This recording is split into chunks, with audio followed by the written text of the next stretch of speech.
একটি বিদ্যালয় যার ইতিহাস জড়িয়ে আছে শত বছরেরও বেশি সময়ের সঙ্গে। এটি ঝিনাইদহ জেলার হরিণাকুণ্ডু উপজেলার জোড়াদহ ইউনিয়নে অবস্থিত ঐতিহ্যবাহী জোড়াদহ বহুমুখী মাধ্যমিক বিদ্যালয়। ব্রিটিশ শাসনামলের বৃহত্তর যশোর জেলার ঝিনাইদহ মহকুমার নীলকরকর্তা জেমস উইলিয়াম শেরিফ 1898 সালে তার নিজ এলাকায় এই বিদ্যালয়টি প্রতিষ্ঠা করেন। প্রতিষ্ঠার সময় বিদ্যালয়টি কলকাতা বিশ্ববিদ্যালয়ের স্বীকৃতি লাভ করেছিল। ব্রিটিশ আমলে এই অঞ্চল নীল চাষের জন্য পরিচিত ছিল। সেই সময়ের নীলকুঠি ও নীল চাষের ইতিহাসও এই এলাকার অতীতের সঙ্গে জড়িয়ে রয়েছে।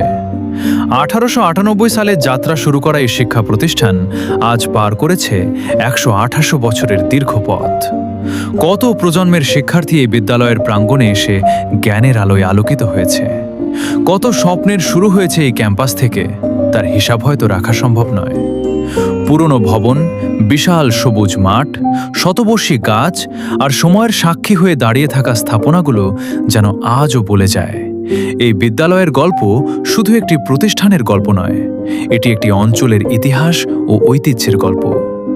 আর এই ঐতিহ্যের সঙ্গে জড়িয়ে আছে আমারও 5টি বছর, 2020 থেকে 2025।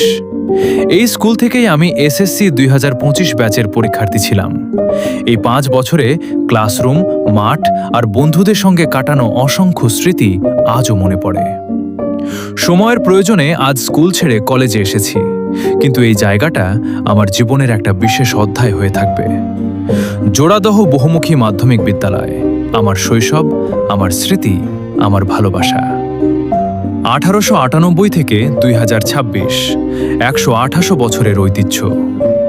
জোড়াদহ বহুমুখী মাধ্যমিক বিদ্যালয় ইতিহাসের পথ পেরিয়ে আজও জ্ঞানের আলো ছড়িয়ে চলেছে।